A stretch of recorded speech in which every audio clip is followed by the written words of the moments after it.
사도신경으로 9월 22일 청년부 예배 시작하도록 하겠습니다.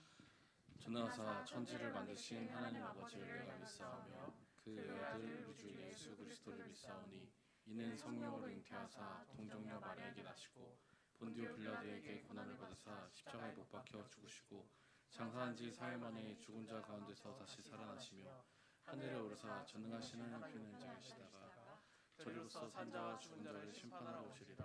성령을 믿사오며 거룩한 공예와 성도와 서로 교통하는 것과 죄를 사하여 주시는 것과 몸이 다시 사는 것과 영원히 사는 것을 믿사옵나이다. 아멘. 아멘. 이곳에 오신 모든 청년부 여러분들을 예수 그리스도의 이름으로 사랑하고 환영합니다. 우리 함께 우리의 모든 것을 아시고 우리를 너무나도 사랑하시는 예수님을 찬양하기 원합니다.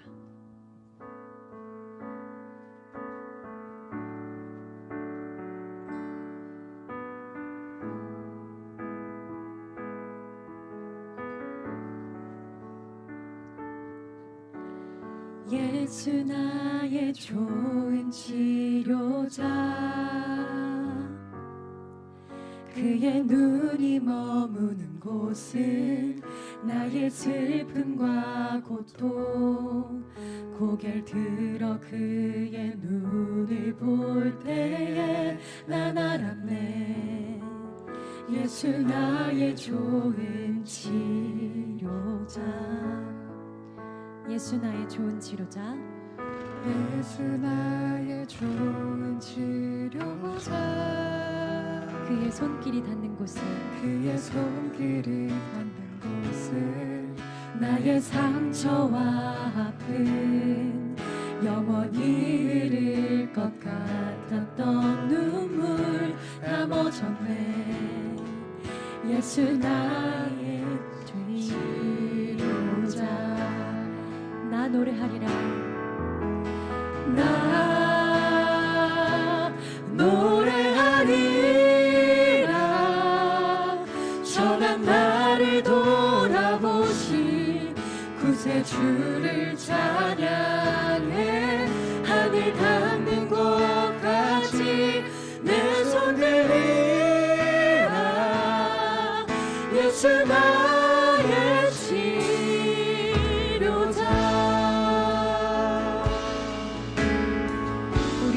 우리 치료자 되시는 예수님을 생각하면서 다시 한번 고백하기 원합니다.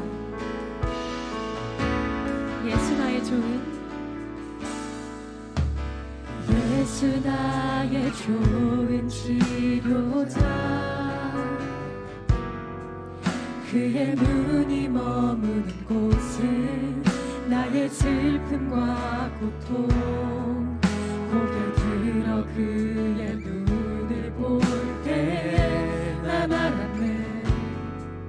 예수 나의 좋은 치료자, 예수 나의 좋은, 예수 나의 좋은 치료자, 그의 손길이 닿는 곳은 나의 상처와 아픔, 영원히 흐를 것 같았던 눈물 다 멎었네. 예수 나의 좋은 치료자, 난 노래하리라. 전한 나를 돌아보신 구세주를 찬양해. 하늘 닿는 곳까지 내 손 들리라. 예수 나의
없는 곳까지 내 손 들리라.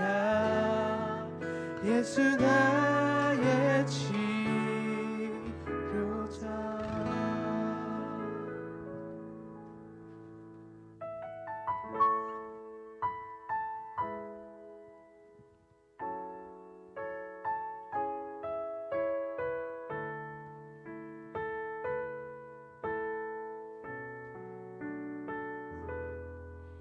내가 누려왔던 모든 것들이, 내가 지나왔던 모든 시간이, 내가 걸어왔던 모든 순간이 당연한 것 아니라 은혜였소. 아침 해가 뜨고 저녁에 놓인 봄의 꽃향기와 가을의 열매, 변하는 계절의 모든 순간이 당연한 것 아니라 은혜였소. 모든 것이 은혜, 은혜, 은혜, 한없는 은혜. 내 삶에 당연한 것 하나도 없었던 것을, 모든 것이 은혜였소.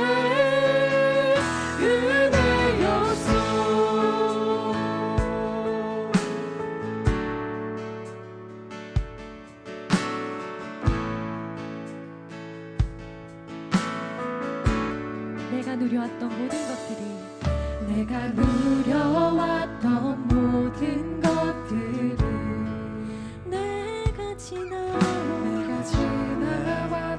모든 시간이, 내가 걸어왔던 모든 순간이 당연한 것 아니라 은혜였어. 아침 해가 뜨고 저녁에 모인 봄의 꽃향기와 가을의 열매, 변하는 계절의 모든 순간이 당연한 것 아니라 은혜였소. 모든 것이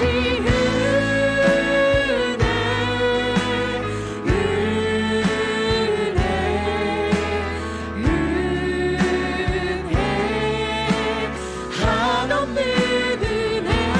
내 삶에 당연한 것 하나도 없었던 것을, 모든 것이 은혜였소.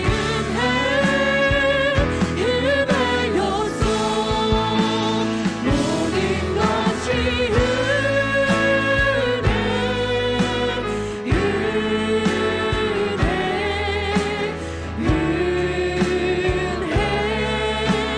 한없는 은혜. 내 삶에 당연한 것 하나도 없었던 것을, 모든 것이 은혜였소. 우리 다시 처음부터 찬양합시다. 내가 이 땅에 태어나 사는 것, 어린아이 시절까지 숨을 쉬며 살며 꿈을 꾸는 삶, 당연한 것 아니라 은혜였소. 내가 하나님의 자녀로 살며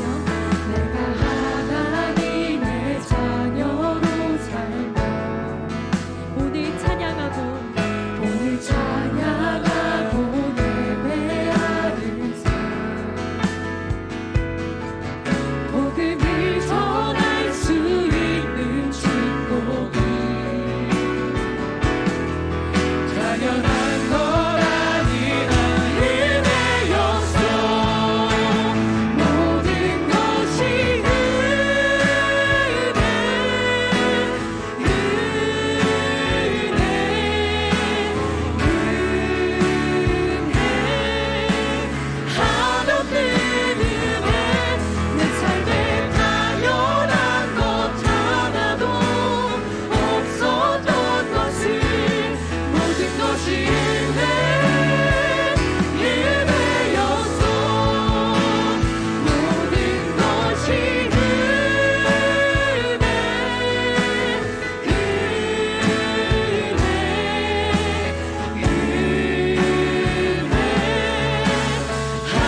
추석을 지내면서 이제 친척분들 중에도 또 모임 가운데에도 아프신 분들을 많이 만났는데요. 이제 난치병이 생겨서 하던 일을 다 그만두고 병을 치료해야 돼서 그 단절의 기간이 되게 커서 이제는 어떤 일을 해야 할지 고민을 하다가 이제 본인의 건강적으로도 그렇고 자기가 원래 좋아했던 티를 이제 조금 공부해 보고 싶다 하셔서 되게 예쁜 찻집에서 일하시는 분을 만났었어요. 근데 그분의 이야기를 들으면서 그럼에도 불구하고 우울했던 시절도 있지만 되게 감사하게 하나님 안에서 사시는 모습을 봤고 또 암에 걸려서 정말 힘들어 하셨는데 다시는 나는 일을 할 수 없겠구나, 다시는 나는 세상에 나갈 수 없겠구나 라고 좌절했던 시기도 있었지만 그런 시기를 하나님 안에서 잘 극복하시고 오히려 암 환자들, 젊은 암 환자들을 위한 모임을 만들어서 그런 분들을 또 다시 고통을 들어주고 그들을 치유하는 사역을 하시는 분들도 만났는데 참 많은 생각이 들더라고요. 그러면서 이 자리에서 부끄럽지만 여러분에게 드리고 싶은 말씀은 한 분 한 분이 이 자리에 오신 것도 살아계신 것도 숨쉬는 것도 너무 대단하다는 말씀을 드리고 싶었습니다. 어떠해서 대단한 게 아니라 어떠해서 좋은 사람이란 게 아니라 하나님께서 우리를 정말 사랑하는 자녀로 인치셨고 하나님께서 우리를 귀하다 하셨고 정말 우리의 몸 세포 하나하나 들여다보면 우주보다 더 크잖아요. 여러분 한 분 한 분이 정말 천하보다 귀하고 우주보다 크십니다. 하나님께서 우리를 창조하셨고 세상 그 어떤 학문으로도 이런 사람을 복제는 할 수 있어도 만들어낼 수는 없어요. 여러분 한 분 한 분이 너무나도 귀하다고 말씀드리고 싶고 너무나도 대단하다고 잘 버티고 있다고 너무나도 잘 살아가고 계시다고 말씀드리고 싶었습니다.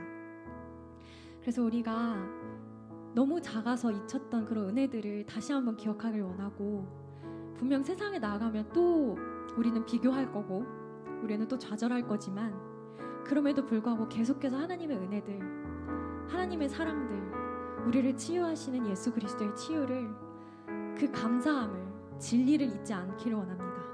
우리 또 세상에 나가서 우리가 빛과 소금으로 살아갈 텐데 그 삶의 현장 가운데서도 우리가 은혜를 잊지 않게 해달라고 그 은혜를 잊지 않고 더 하나님 앞에 감사하면서 긍정적으로 한 걸음 한 걸음 하나님의 뜻대로 나아갈 수 있는 자들이 되게 해달라고 이 시간 함께 기도하며 나아갑시다.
일어나서 찬양하시겠습니다.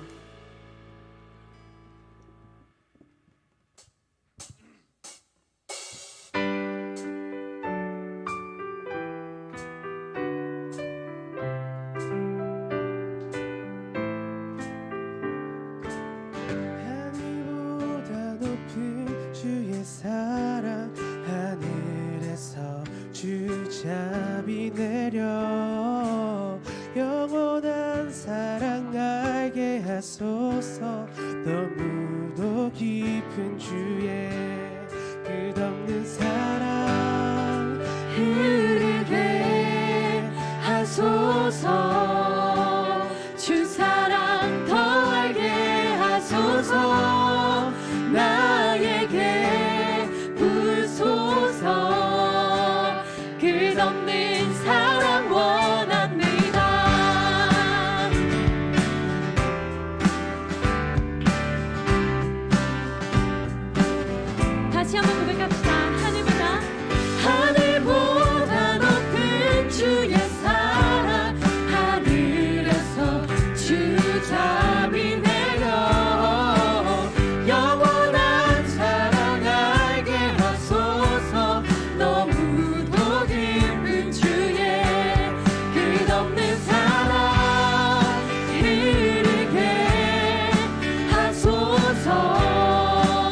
주 사랑이 내 생명보다 귀하고 주 사랑이 파도보다 더 강해요. 세월이 가고 꽃이 시들어도 주 사랑 영원해. 주 사랑 주님 사랑 진실해. 주 사랑이 내 생명보다 귀하고 주 사랑이 파도보다 더 강해요. 세월이 가고 꽃이 시들어도 주 사랑 영원해. 주님 사랑 진실해. 주 사랑이 내 생명보다 귀하고 주 사랑이 파도보다 더 강해요. 세월이 가고 꽃이 시들어도 주 사랑 영원해. 주님 사랑 진실해요. 아멘. 하나님께 영광의 박수 올려드립시다. 아멘. 우리를 위하여 고평길 청년 나와서 기도해 주시겠습니다.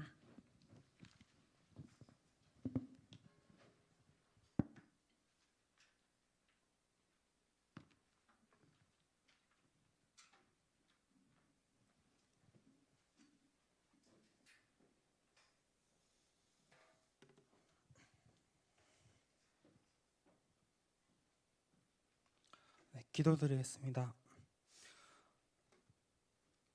사랑과 은혜가 충만하신 하나님 아버지, 오늘도 이 자리에 형제들과 모여서 함께 예배드릴 수 있음에 감사와 찬양드립니다.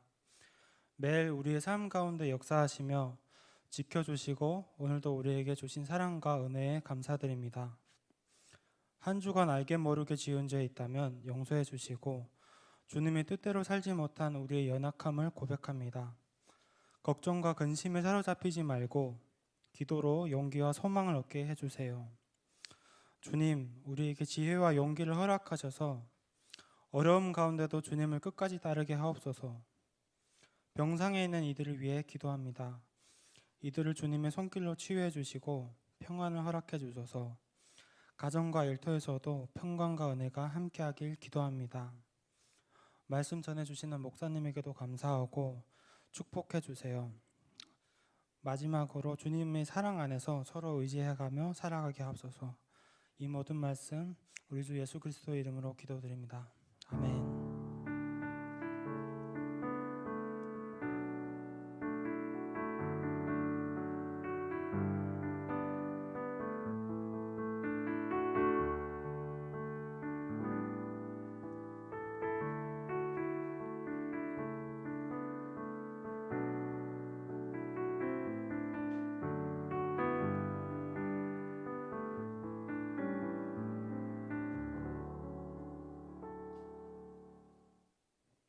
느헤미야 11장 1절에서 9절 합독하시겠습니다. 백성의 지도자들은 예루살렘에 거주하였고 그 남은 백성은 제비 뽑아 10분의 1은 거룩한 성 예루살렘에서 거주하게 하고 그 10분의 9는 다른 성읍에 거주하게 하였으며 예루살렘에 거주하기를 제원하는 모든 자를 위하여 백성들이 복을 빌었느니라. 이스라엘과 제사장들과 레위 사람들과 느디님 사람들과 솔로몬의 신하들의 자손은 유다 여러 성읍에서 각각 자기 성읍 자기 기업에 거주하였느니라. 예루살렘에 거주한 그 지방의 지도자들은 이러하니 예루살렘에 거주한 자는 유다 자손과 베냐민 자손 몇 명이라. 유다 자손 중에는 베레스 자손 아디야이니 그는 우시아의 아들이요 스가랴의 손자요 아마랴의 증손이요 스바랴의 현손이요 마할랄렐의 오대손이며 또 미아세야니 그는 바룩의 아들이요 고로세의 손자요 하사야의 증손이요 아다야의 현손이요 요아립의 오대손이요 스가랴의 육대손이요 실로 사람의 칠대손이라. 예루살렘에 거주한 베레스 자손은 모두 468명이나 다 용사였느니라. 베냐민 자손은 살로이니 그는 무슬람의 아들이요 요엣의 손자요 브다야의 증손이요 골라야의 헌손이요 마야세야의 5대 손이요 이다일의 6대 손이요 여사야의 7대 손이며 그 다음은 갑배와 살레 등이니 모두 928명이라. 시그리의 아들 요엘이 그들의 감독이 되었고 하스누아의 아들 유다는 버금이 되어 성읍을 다스렸느니라. 이 말씀은 살아계신 하나님의 말씀입니다.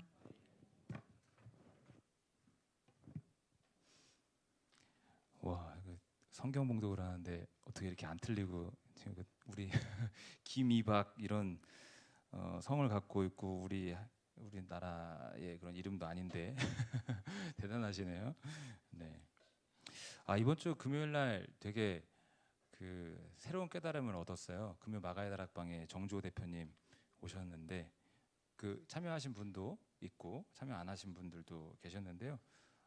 새로운 깨달음을 얻었어요. 머리가 지끈지끈 아플 때, 스트레스 받을 때 어떻게 해야 된다? 다른 곳을 아프게 해야 된다. 스쿼트 해가지고 허벅지를 터지게 만들면 네, 안 아플 수 있대요. 머리가 안 아프답니다. 대단한 엄청난 통찰이었어요. 그때 당시에 제가 뒤에서 성도님들 반응을 봤는데 와, 그렇구나. 그렇구나. 진짜로 스쿼트를 하니까 야, 진짜 잡념이 물러가요. 그리고 또 하나는 웃으면 좋대요. 우리 교회, 우리 청년부에서 웃음소리 특이한 분 누가 있을까요? 몇 명이 떠오르는데 혹시 내 목소리, 내 웃음소리 좀 특이하다 아니면 추천? 네? 정진우요? 정진우는 되게 평범하지 않아요? 특이해요? 아, 그래요? 네. 그 사람의 웃음소리가 이제 좀 기억에 남는 이제 그런 사람도 있는. 한번 웃어볼까요? 하하하하하. 다 같이 하하하하하. 하하하하. 하하하하. 네, 자, 저도 푼수처럼. 네.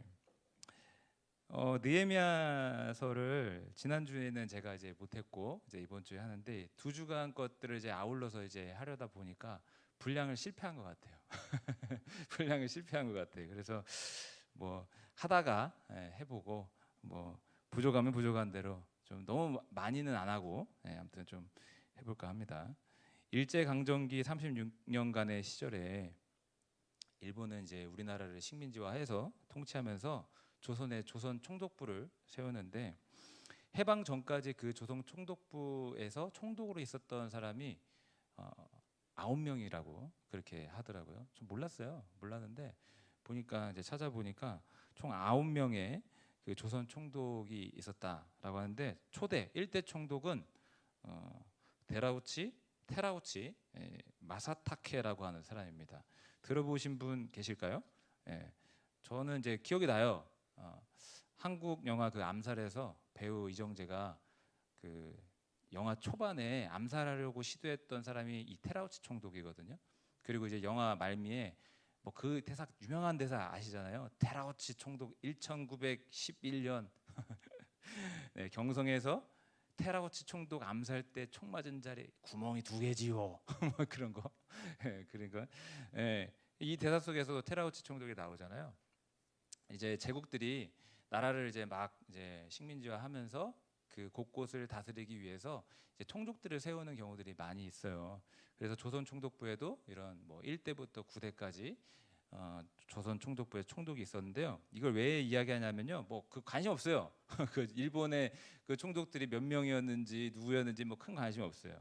근데 이 얘기를 한 이유는 우리가 살펴보는 이 느헤미야서도 보면은 유다 땅의 총독으로 갔던 사람이 바로 이 느헤미야이기 때문입니다. 때는 기원전 444년에 페르시아 제국의 술관원장, 나름 고위 관직에 있었던 그 느헤미야가 유다 땅의 총독으로 가게 되는 거예요.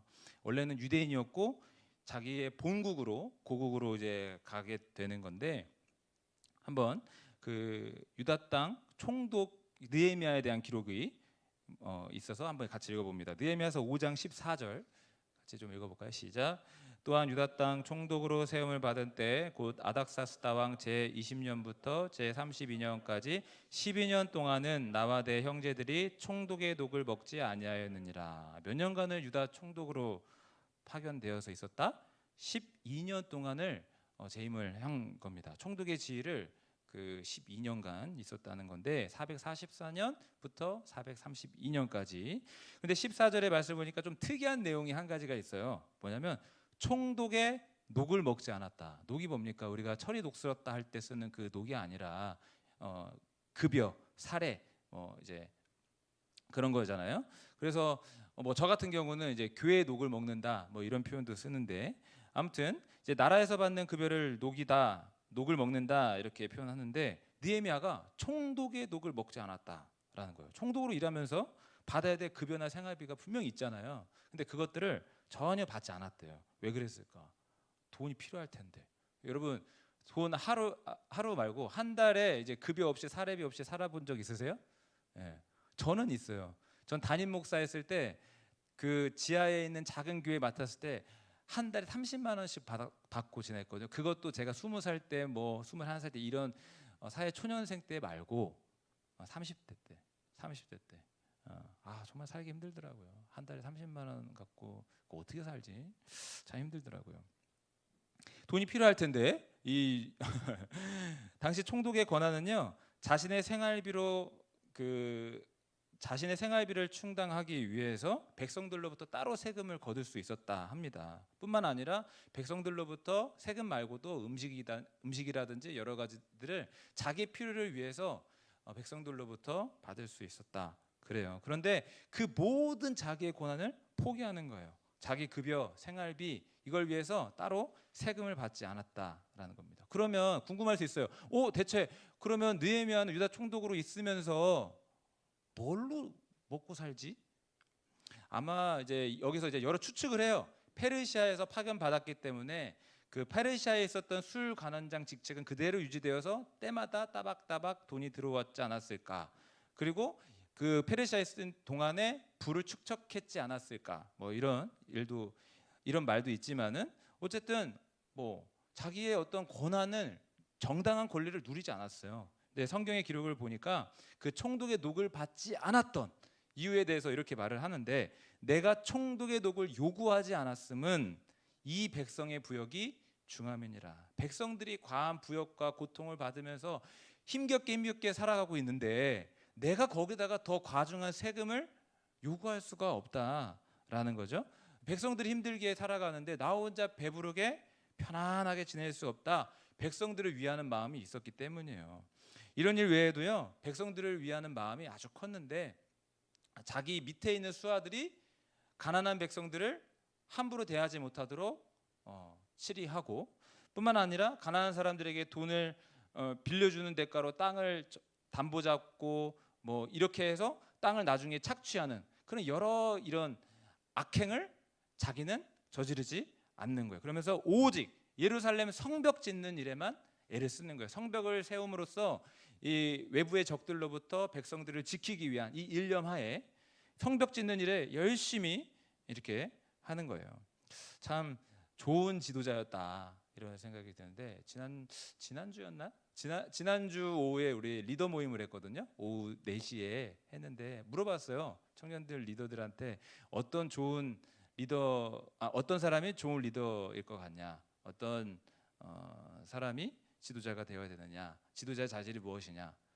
막 이런 거 물어봤어요. 물어봤는데 각자 생각이 다 다른데 제가 지금 생각나는 거는 겸손.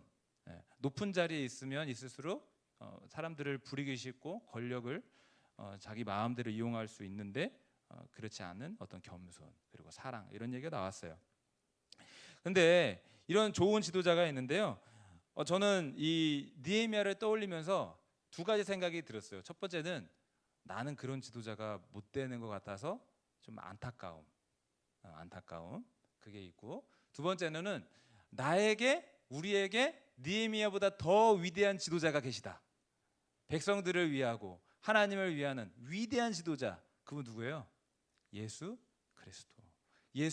그리스도. 그분이 세상에 있는 모든 영광과 권력을 다 내려놓고 하늘에 있는 모든 영광을 내려놓고 이 땅에 사람의 모습으로 오사 십자가에 달려 피 흘리시고 살 찢으시고 우리를 위해서 희생해 놓으셨습니다. 그래서 그 피 흘린 값이 있기 때문에 우리가 하나님의 용서받고 하나님의 자녀가 되는 거죠. 야, 정말 우리에게 위대한 지도자 예수 그리스도가 계십니다. 느헤미야보다 더 존귀하고 더 아름답고 더 훌륭한 그 살아계신 우리 주 예수 그리스도를 오늘 바라보시는 저와 우리 여러분 되시기 바랍니다. 느헤미야를 중심으로 성벽 재건 사업이 계속 이어지고 있는데요. 마냥 순탄했던 건 아니에요. 예, 순탄했던 것만은 아니에요. 방해하는 세력들이 있었어요. 그 위쪽에 사마리아라든지 또 그 옆쪽에 주변에 아라비아라든지 이곳에서 이제 사마리아 총독 산발락과 아라비아 사람 게셈 이런 사람들이 합세해가지고 이 느헤미야가 예루살렘 성벽을 재건하는 걸 시기하고 질투하는 거예요. 그 아까 이제 청년부에서도 이 말씀 고스란히 나누면서 그 얘기했는데 저는 개인적으로 시기심 질투심 좀 많이 없는 편이에요. 아, 목사님 그러지 마세요. 목사님 무슨 성군이세요? 성자세요? 근데 저는 진심으로 그런 마음이 진짜 거의 없어요. 남이 잘 되고 뭐 하면은 오히려 나에게 도움이 될 가능성이 더 많지 그런 마음이 거의 없거든요. 근데 예전엔 다 안 그랬어요. 제가 어떤 일이 떠올랐냐면 제가 하나님을 믿었잖아요. 믿으니까 부러울 게 없어요. 근데 어느 날 중학교 때 우리 중학교에서 전교 1등 하던 친구가 어떠한 집회에서 예배드리고 있는 모습을 봤어요. 근데 그때 제 마음속에 아직도 기억이 나요. 시기심이 불쑥 딱 올라오는 거예요. 나는 전교 1등 해본 적이 없잖아요. 나는 이렇게 뭔가 저 친구처럼 공부도 못하고 저 친구보다는 좀 못하다고 생각을 했는데 이 친구는 하나님도 믿고 전교 1등에다가 뭐 잘하는 게 수두룩해. 그러니까 하나님 믿어서 좋은 건 있는데 저 친구는 나보다 더 잘났어. 막 그러니까 그때가 대학교 2학년 때인가 3학년 때인가 막 그랬던 것 같아요. 그때 막 제 마음에 막 시기심이 막 올라오는 거예요. 기억이 나요. 얘기를 왜 했냐면요. 느헤미야가 유다 공동체를 부흥시키려고 하니까 이제 사마리아와 게셈 그 아라비아에서 이제 그 지도자들이 막 질투를 하는 거. 그러면서 어떻게 하냐면 느헤미야를 죽여야 되겠다, 살해해야 되겠다라고 해서 어떻게 꿍꿍이를 갔냐면 오노평지라는 곳이 있는데 이 유다 땅과 사마리아 사이 정도에 있는 그 오노평지라는 곳이 있는데 거기로 나오라는 거예요. 총독끼리 한번 회담을 갖자는 거예요. 좋은 의도는 아니에요. 예루살렘 성벽 밖으로 나오면 그때 암살을 시도하려고 그렇게 했는데 4번이나 편지를 보내지만 이 느헤미야는 다 거절합니다. 그 의도를 다 알고 있었기 때문에 자기가 죽을 수도 있다라는 걸 알고 있었기 때문에. 그런데 계속 흔드는 거예요. 계속 사람을 보내가지고 흔드는 거예요. 너 사실은 페르시아에서 아닥사스다 왕의 파견을 받아가지고 이 유다의 총독을 있지만 실상은 이 성벽을 재건해서 왕이 되려고 하는 거 아니냐. 페르시아의 반역을 일으키려고 그런 속셈을 갖고 있는 거 아니냐. 그 속셈 내가 모를 줄 아냐. 내가 페르시아 왕에게 다 일러 바치겠다. 그거 내가 입만 뻥끗하면 너 죽을 수도 있어. 그러니까 회담 장소로 나와. 이렇게 한 거예요. 네. 이때 어떤 반응일까요? 느헤미야는 어떤 반응일까요? 네. 자기가 목숨이 날아갈 수도 있는 거예요. 진짜 실제 자기는 반역할 일은 그런 목적도 마음도 전혀 없지만 페르시아 왕한테 이 산발락과 게셈이 가가지고 사실은요 느헤미야가 이런 꿍꿍이로 유다 총독으로 가게 해달라고 한 겁니다. 지금 성벽 재건하고 있고 나중에 페르시아에게 어떻게 나올지 모르는 일입니다. 네. 그렇게 되면은 목숨이 날아갈 수 있는 거예요. 얼마 전에 북한과 관련된 뉴스를 봤는데요. 2017년에 김정은 말고 그 김정은 밑에 있는 그 황병서라고 하는 북한 군부 1인자가 있었어요. 총정치국장인데 이 사람이 6계급이 강등이 돼가지고 그 당 중앙위원회 본부청사 마당을 막 쓰는, 그러니까 완전히 좌천된 거예요. 근데 이거를 가지고 이제 2017년 일인데 쿠바 주재 대사관에 있던 그 사람이 이번에 탈북해가지고 이제 남한으로 와가지고 그런 이유에 대해 설명해 주는데 되게 사소한 문제예요. 뭐냐 하면은 김정은 집무실을 가리켜서 사무실로 격하해서 표현했다. 그리고 문건을 보고 드려야 된다라고 해야 되는데 넘겨주겠다. 약간 이렇게 표현을 했는데 그게 김정은의 심기를 건드려 가지고 이거 안 되겠다. 이 군부 1인자를 강등시켜 버렸습니다. 예. 그걸 보면서 그것도 떠오르더라고요. 이 왕의 심기를 건드린다는 거는 이거는 큰일 나는 거잖아요. 그러니까 느헤미야도 막 조마조마할 수 있어요. 실제 자기는 반역을 일으킬 마음이 없더라도. 그래서 회담 장소로 가가지고 오해를 풀고 막 그럴 수도 있지만 꿈쩍도 하지 않습니다. 그저 기도하고 있는 거예요. 뭐라고 기도했냐면 이제 내 손을 힘있게 하옵소서. 하나님 나에게 힘을 주세요. 이렇게 기도했다는 거예요.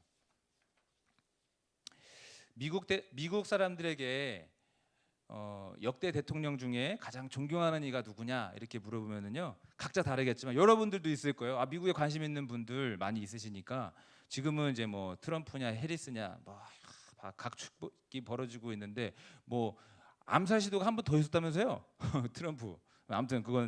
아무튼 이제 차치하고 아브라함 링컨을 이제 대통령 중에 가장 존경한다 이렇게 말하는 사람들이 있는데 그 이유 중에 하나가 노예 제도를 폐지시켰기 때문에 대단한 업적이죠. 노예 제도를 둘러싼 갈등에서 이제 미국 남부와 북부가 이제 전쟁을 하게 되는데 4년간 이어진 이 남북 전쟁 당시에 어떤 일이 있었냐면 국민들끼리 막 싸우니까 막 미치잖아요. 그때 저도 읽은 책에서 읽은 내용이에요. 당시 배우였던 제임스 머도크라는 사람이 백악관에서 하루를 보내게 되었을 때 한밤중에 이상한 소리가 대통령 집무실에서 나고 있었다라고 합니다. 무슨 소리인가 보니까 하나님께 눈물로 기도하는 아브라함 링컨의 기도 소리였다는 거예요. 하나님, 나는 무능합니다. 나는 이 나라를 다스릴 만한 지혜와 능력과 아무것도 없습니다. 하나님, 힘을 주세요. 힘을 주세요. 우리나라를 지켜주세요. 라고 기도했다라는 거예요. 여러분, 우리가 기도했으면 좋겠어요. 기도했으면 좋겠는데 하나님, 어려운 기도 말고요. 힘 주세요. 이렇게 한번 고백해 볼까요? 하나님, 힘 주세요. 하나님, 힘 주세요. 네, 늘 제가 여러분들 앞에 또 많은 사람들 앞에 고백하는 것은 하나님이 우리의 힘이십니다.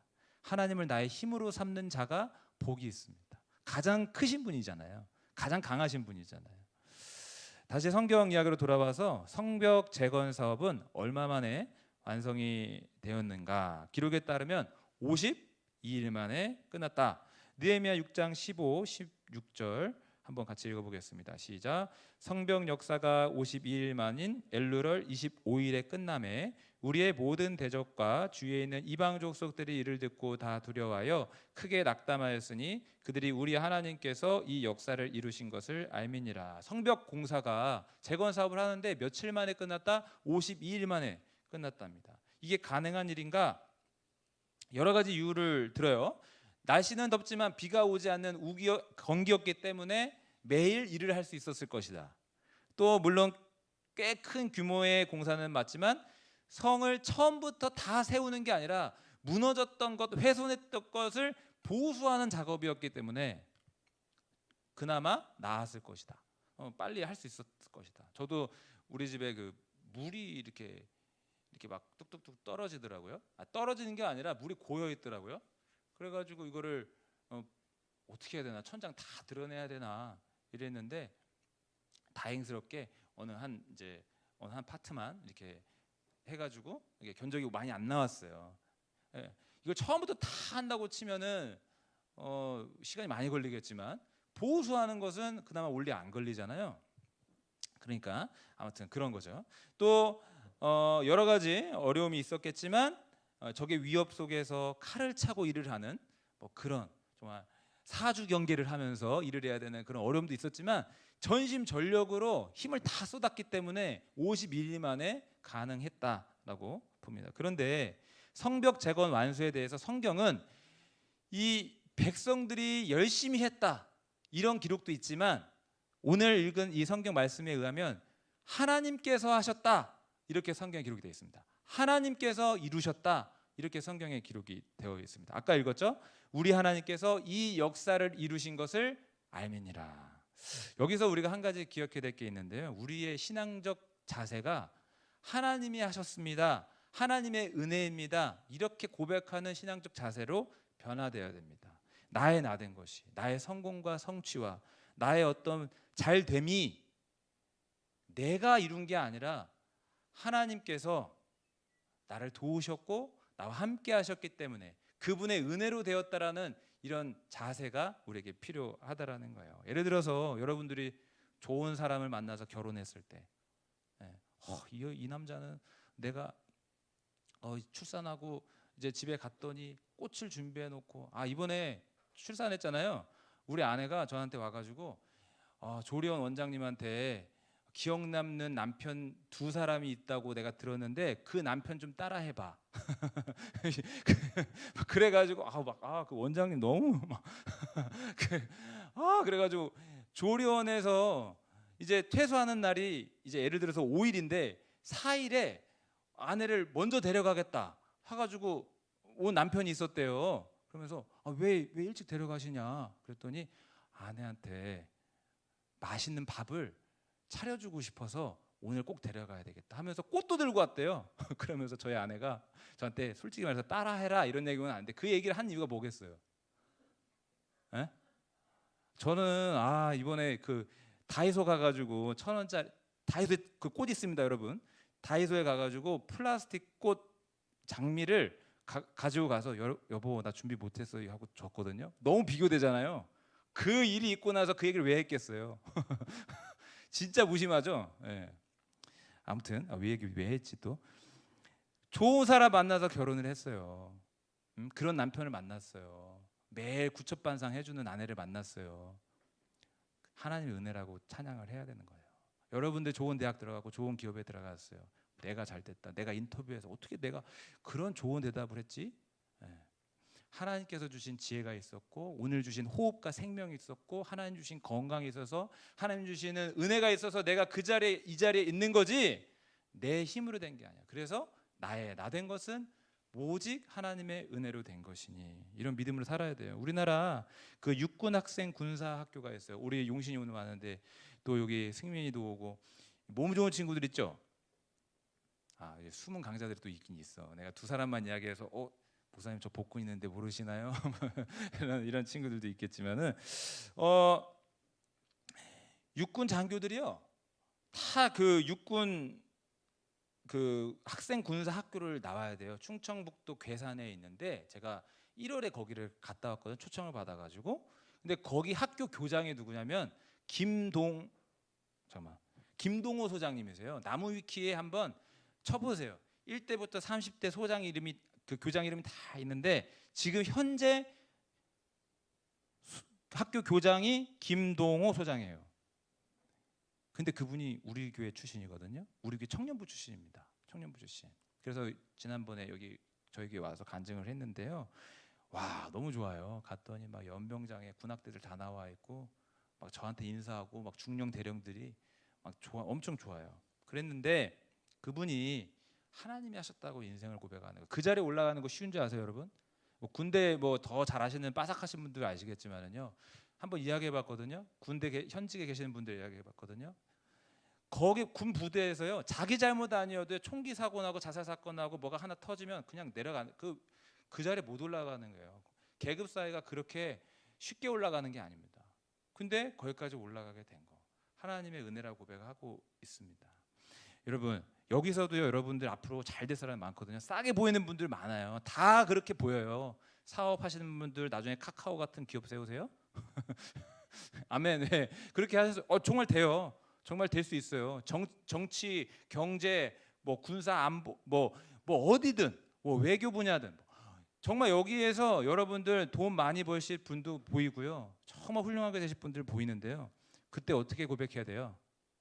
나의 나 된 것은 하나님의 한번 따라해 주세요. 네, 아니 좀 답을 말해 주세요. 하나님의 은혜로 된 거예요. 은혜로 된 거예요. 저도 지금의 인생을 생각해 보면은 정말 천방지축에 정말 어떻게 정말 여기서 여러분들이랑 이런 말씀을 나눌 만한 그런 그런 존재가 아닌데 하나의 은혜라고 고백하세요. 드디어 성벽이 재건되었습니다. 그렇다면 이제부터 중요한 게 뭘까요? 성벽을 지키는 거예요.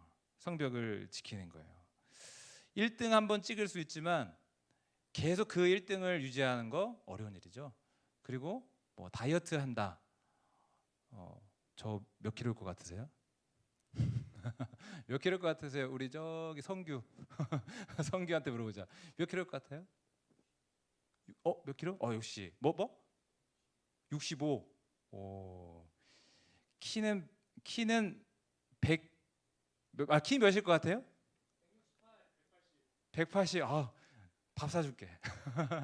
밥 사줄게. 뭐 크든 작든 상관없어요. 그냥 저는 170.3이라고 우기지만 실측은 169.8 뭐 이렇게 나오는 것 같아요. 근데 아무튼 자, 왜 했지 또 이거?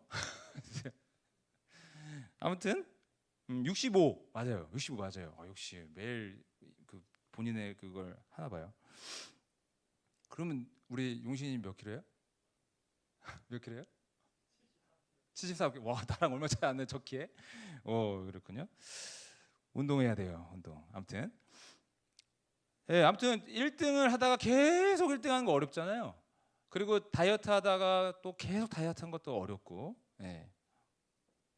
성벽 재건보다 더 중요한 것은 성을 지키는 겁니다. 그래서 느헤미야는요, 그 성을 방비할 어떤 책임자들을 세우는데요. 느헤미야 7장 2절 한번 볼까요? 같이 읽어봅니다. 시작.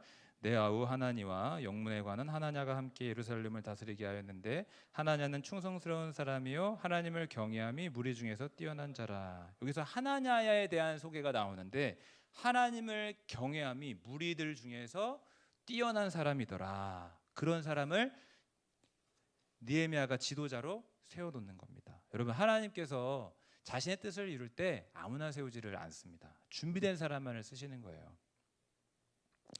저희 아이가 요즘에 정말 아무거나 다 만지거든요.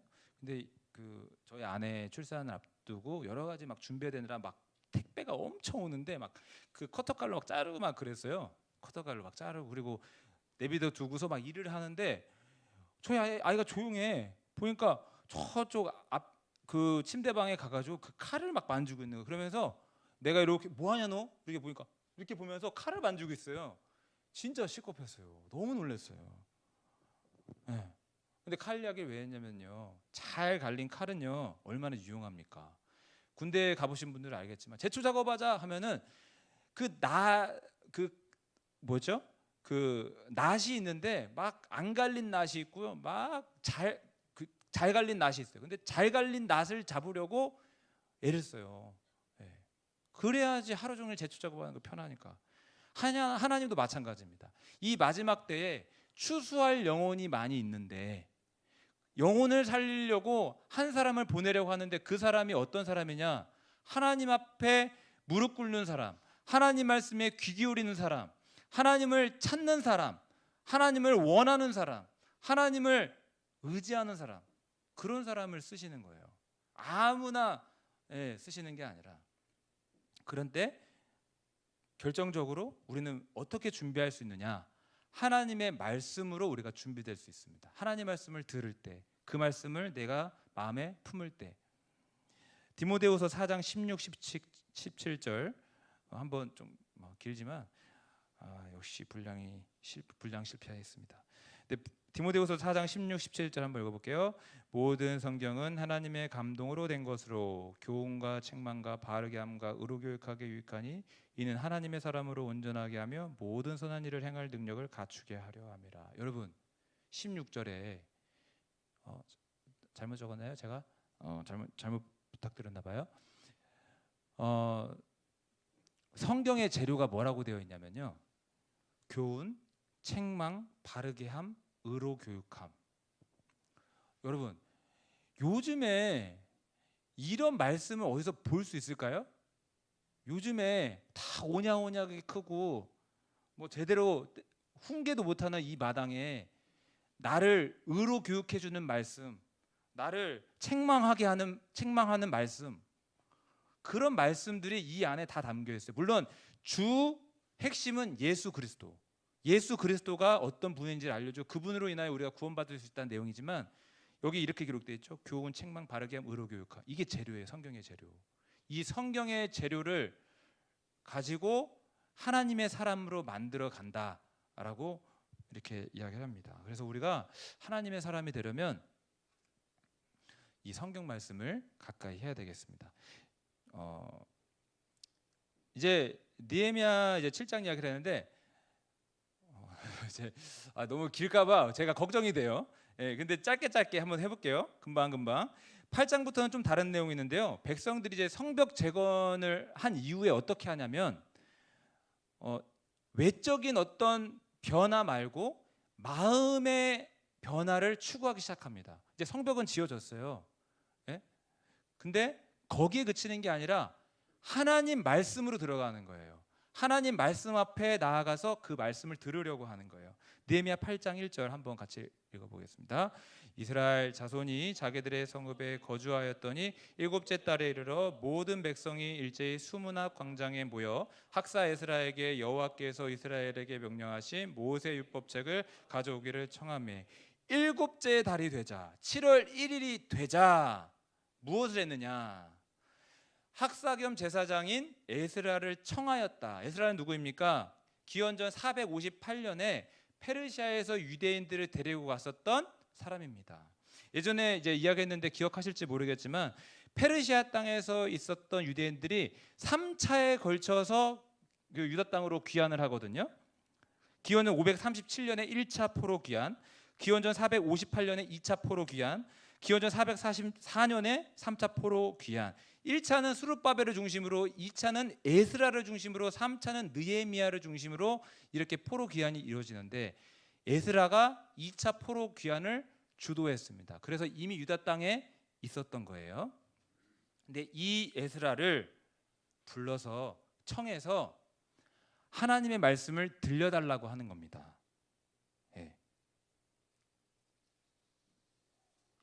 그런데 저는 성경을 읽다가 어느 부분에서 이렇게 조금 놀랬냐면 성경을 읽어보면은요 이런 말씀이 있어요. 방금 읽었던 이 말씀 보시면은요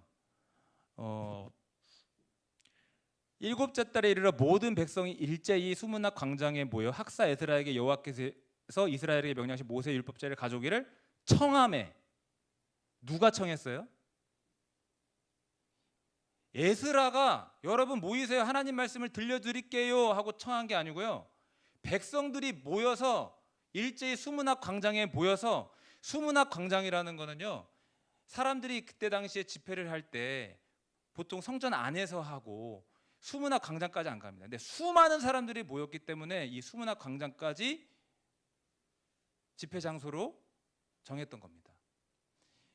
사람들이 먼저 모여서 에스라를 청한 거예요.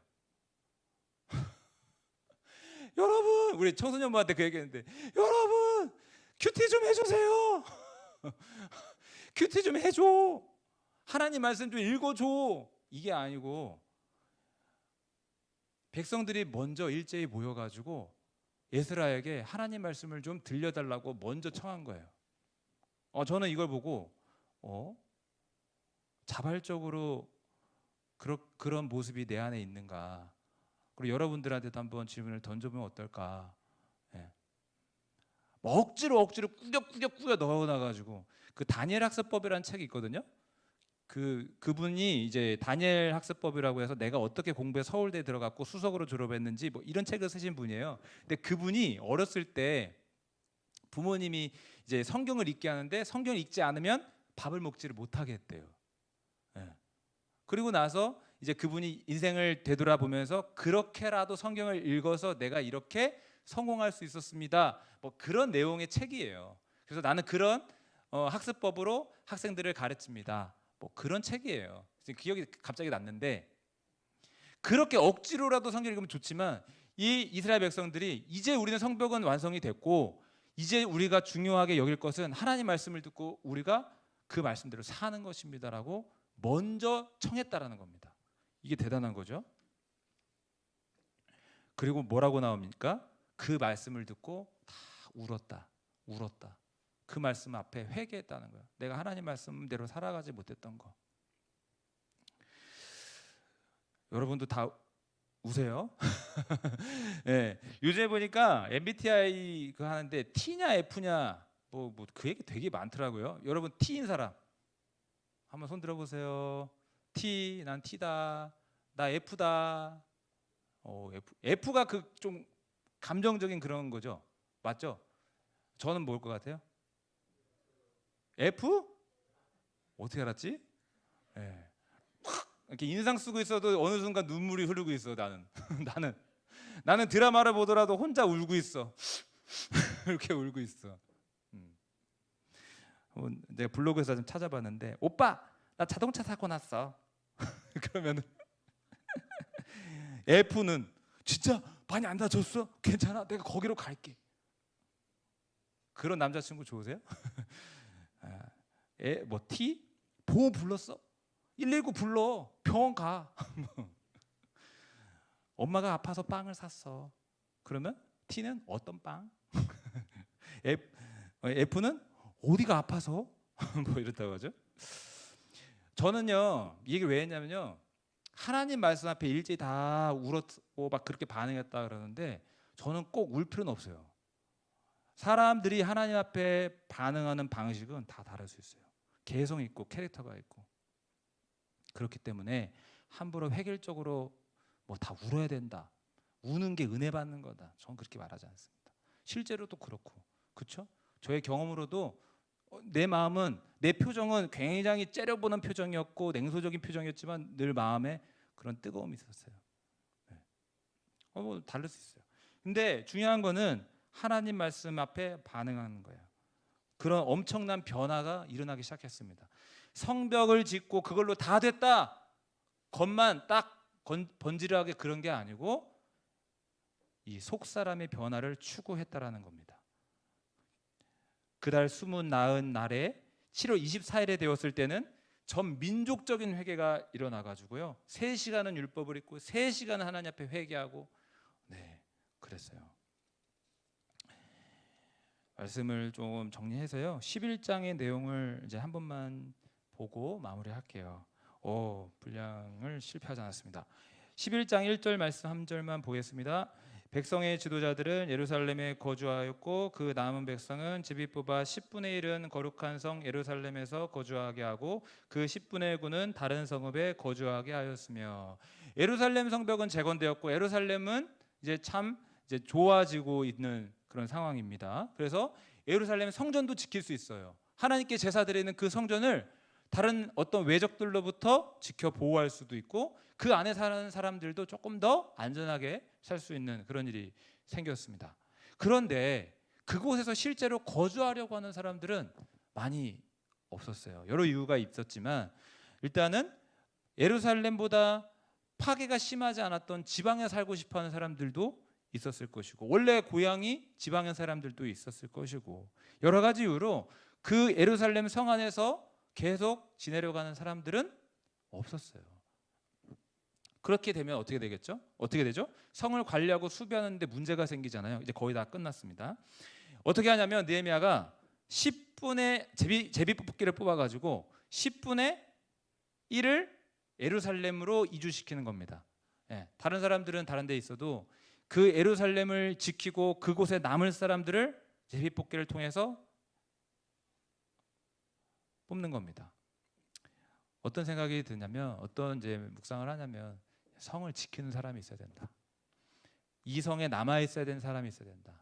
이 말은 무슨 말이냐면, 하나님의 진리를 지키는 사람들이 이 시대에 있어야 된다. 하나님의 말씀을 거역하고 그게 뭐냐라고 하는 사람들 앞에 지키는 사람이 있어야 되는 거예요. 성호랑 예전에 밥을 먹은 적이 있는데, 성호가 이제 그런 거에 관심이 많대요.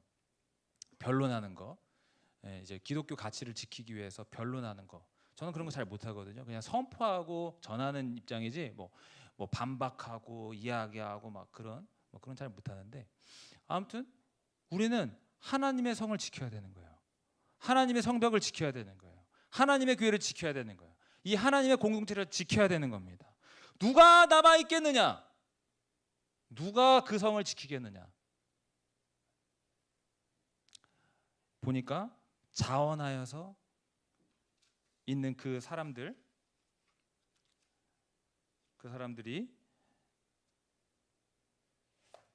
있었죠. 예루살렘에 거주하기를 자원하는 모든 자를 위하여 백성들이 복을 빌었느니라. 누가 남겠느냐? 누가 지키겠느냐? 이 얘기만 하고 마칠게요. 언젠가 이것도 금방 할게요. 언젠가 어떤 교회에서 저를 초청했어요. 말씀 전하러? 아니에요. 갔는데 토요일 날 초청했어요. 와서 기도하고 가래요. 무슨 뭐 교회 대형 집회라도 있어요? 기도하고 가라고 하고 예배 참석하라고 하고. 그래서 그게 아니고요. 어떤 어린이부인데 저랑 친분 있는 전도사님이 저에게 우리 어린이부가 오늘 아침부터 저녁까지 풀로 기도를 할 건데 와서 기도해주고 가라는 거예요. 앞에 화면에 어린이부 기도 제목들이 다 있는데 그걸 놓고 기도하고 우리는 하루 종일 기도할 거라는 거예요. 우리 어린이부를 위해서. 그래서 알겠다고 갔는데 한 10시인가 갔어요. 갔는데 웅성웅성 하고 다 추리닝 입고 와가지고 편하게 와서 계속 기도하고 있는 거예요. 저는 오전 조금 몇 시간만 있다가 그냥 나왔는데 나중에 제가 환상 같은 걸 한번 봤어요. 환상 같은 걸 봤는데 이거는 이제 여러분들이 받아들일 수도 있고 받아들이지 않을 수도 있고 지극히 개인적인 거기 때문에 봤는데 뿌연 연기가 이제 가득한 한 공간 안에 마치 늑대의 눈과 같은 정말 날카롭고 살아있는 어떤 눈을 가지고 있는 사람들이 눈을 떴다 감았다 눈 떴다 감았다 뜨고 있는 거예요. 살아있는 거예요. 어두운 공간 속에서 살아서 눈을 불켜고 있는 거예요. 그걸 보고 내가 갔던 그 교회구나가 딱 매칭이 영으로 아는 거예요. 이 시대에 남아있는 사람이 있구나. 지키는 사람이 있구나. 이 시대에 다 하나님을 떠나도 그 자리를 지키는 사람이 있구나. 제가 어제 하나님한테 설교문을 쓰면서 하나님 이 제 간증을 나눌까요? 이런 생각 한번 여쭤봤어요. 왜냐하면 제가 잘못 받은 걸 수도 있으니까. 그렇지만 여러분 하나님을 위해서 자리를 지키는 사람들이 분명히 있다라는 것은 분명합니다. 여러분들 성벽의 파수꾼이 되시기를 주의 이름으로 축복합니다. 여러분들의 가정을 지키시고요. 여러분들의 교회를 지키시고 여러분들의 셀과 청년부를 지키시고 그렇게 지키는 사람이 좀 되세요. 저도 여러분들 그런 사람 되길 바라고 저도 그렇게 되길 바랍니다. 우리 함께 찬양하겠습니다.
나는 하나님을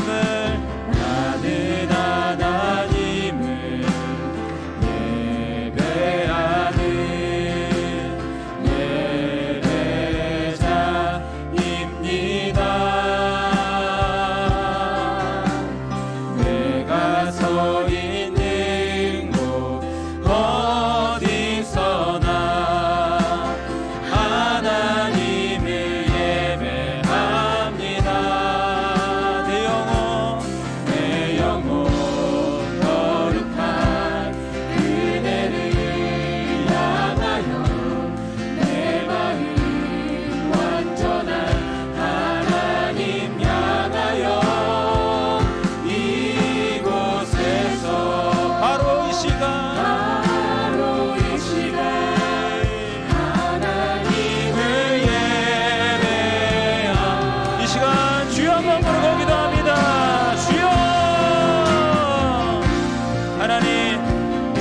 예배하는 예배자가 되기를 원합니다. 하나님의 진리를 수호하는 자가 되기를 원합니다. 하나님의 진리를 지키는 자가 되기를 원합니다. 하나님의 교회를 지키는 자가 될 수 있게 하여 주옵소서. 이 자리를 지키게 하여 주시고 이 성을 지키게 하여 주시고 주님의 믿는 남은 자로 설 수 있도록 도와주시옵소서. 주님 감사합니다. 오 하나님, 내가 어디 있든지 주님 삶이 어떠하든지 하나님을 예배하는 예배자의 삶을 살아갈 수 있도록 도와주시옵소서. 오 하나님 도와주시옵소서. 하나님 다 도와주시옵소서. 오 하나님 감사합니다. 아버지 예배하는 자가 되기 원합니다. 아버지 감사합니다. 주님 감사합니다. 오 하나님 내 마음 완전한 하나님 향하여 이곳에서 바로 이 시간 하나님을 예배합니다.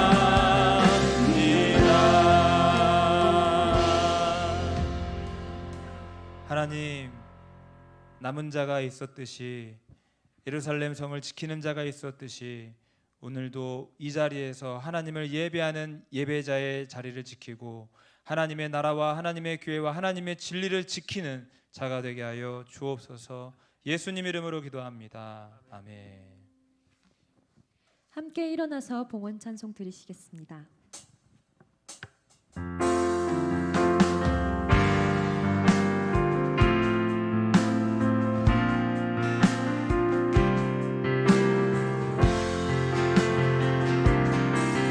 나의 모습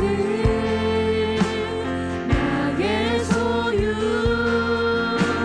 주님 앞에 모두 드립니다.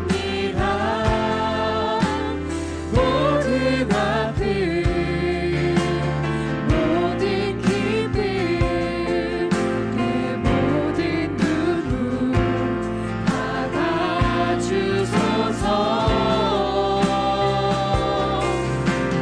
나의 생명을 드리니 주 영광 위하여 사용하옵소서.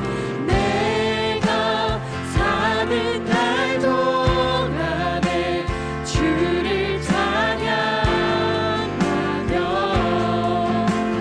기쁨의 제물 되리.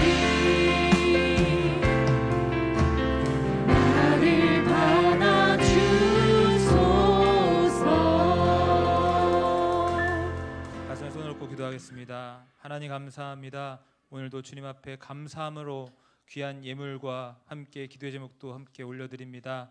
우리 청년들의 이 귀한 손길 가운데 함께하여 주시고 드린 손길들이 이 드린 예물들이 하나님의 영광과 하나님의 교회와 하나님의 진리를 지키고 수호하는데 귀하게 사용되게 하여 주옵소서. 이 시간 주의 사랑으로 우리 귀한 청년들을 축복합니다. 건강하게 하시고 좋은 만남의 복도 허락하여 주시옵시며 하는 일들 손대는 일들마다 다 성공시키고 하나님의 영광 드러내는 귀한 모든 청년들 되게 하여 주옵소서. 지혜와 명철 주시고 재정의 은혜도 더 넘치도록 부어 주시고 갈 길을 열어 주시고 진로도 열어 주시어서 온전히 하나님께 영광 드리는 귀한 인생들 다 되어지도록 복의 복을 영광 위에 영광을 더하여 주옵소서. 주 예수 그리스도의 크신 은혜와 하나님 아버지의 거룩하신 사랑과 성령님의 인도 교통하심이 오늘 이곳에서 하나님의 예배의 자리를 지키며 주님 앞에 영광 올려드리는 모든 청년들 위에 영원토록 함께 있기를 축원하옵나이다. 아멘.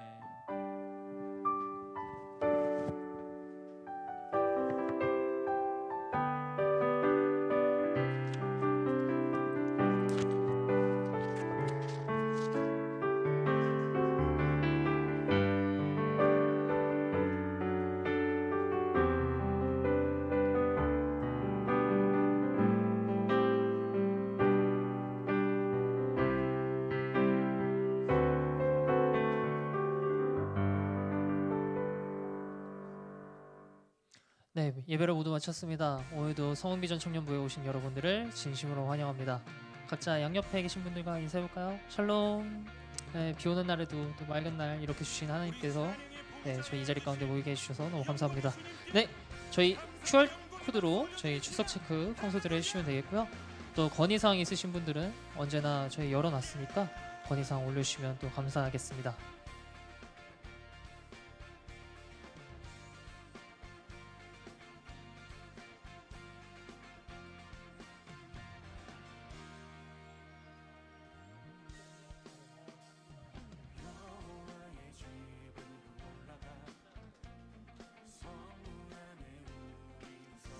네, 어느 정도 출석 체크가 진행된 것 같으니 다음 광고 넘겨주시면 감사하겠습니다.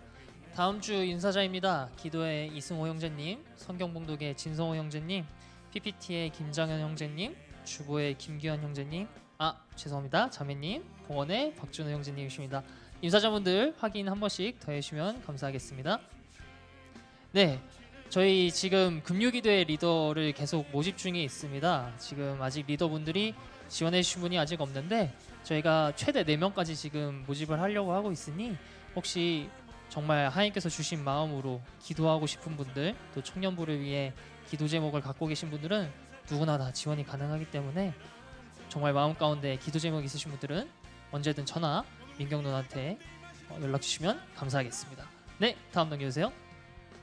네, 오늘 날씨 좋은데 저희가 어제 비가 너무 많이 오는 바람에 저희가 가을 나들이를 올림픽 공원 같은 2층 어린이부실에서 진행하려고 합니다. 네, 또 레크 팀에서 또 열심히 준비를 해주셨더라고요. 그래서 저희가 2시까지 평소에 저희 점심 식사를 지하 식당에서 하고 그리고 2시까지 저희 2층 어린이부실에서 같이 모여주시면 되겠습니다. 그래서 그때부터 저희 레크레이션 진행할 테니까요.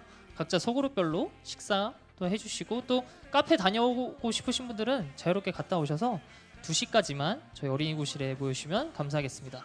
네, 다음 넘겨주세요. 네, 저희 지금 주보 공모전 계속 모집하고 있습니다. 주보 디자인을 조금 정말 새롭게 하나님의 사랑을 표현할 수 있는 그런 디자인을 하고 싶으신 분들은 누구나 지원 가능하시니까 저희가 한 번 더 공지를 올려드릴게요. 어떻게 형식으로 저희가 디자인을 받는지 한 번 더 확인해 주시고 지원 많이 해주시면 감사하겠습니다. 네, 다음 넘겨주세요. 네, 혹시 정택이 왔나요? 오늘 정택이 생일인데 혹시 정택이한테 카톡 한 번씩 생일 축하한다고 꼭 넣어주시면 감사하겠습니다. 네, 그리고 다음 넘겨주세요. 네, 저희 한지원 자매님이 드디어 이제 새신자 교육을 모두 완수하셨습니다. 다 같이 박수로 환영해 주시면 감사하겠습니다. 네, 앞으로 저희 공동체 안에서 잘 적응할 수 있도록 같이 또 교제해 주시고 이끌어 주시면 감사하겠습니다. 네, 다음 넘겨주세요. 네, 이제 각자 소그룹별로 흩어져 주셔서 식사하고 2층에서 저희 오늘 레크레이션 진행하도록 하겠습니다. 감사합니다.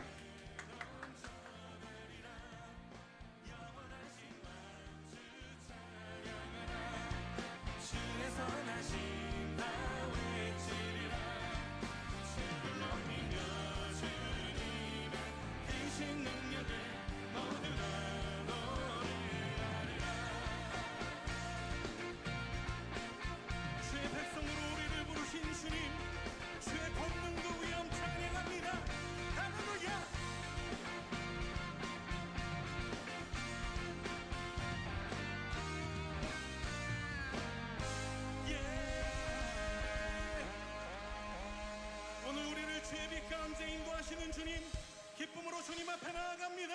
우리 다시 한번 주님 앞에 영광의 박수 올려드립시다.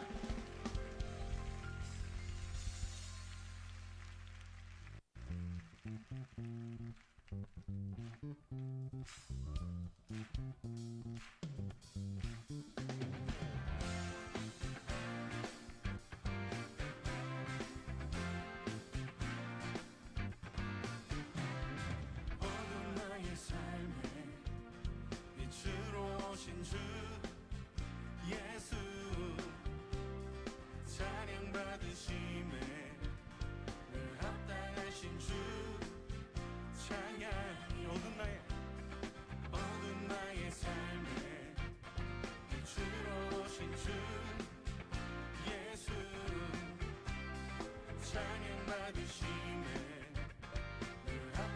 살아계신 주 찬양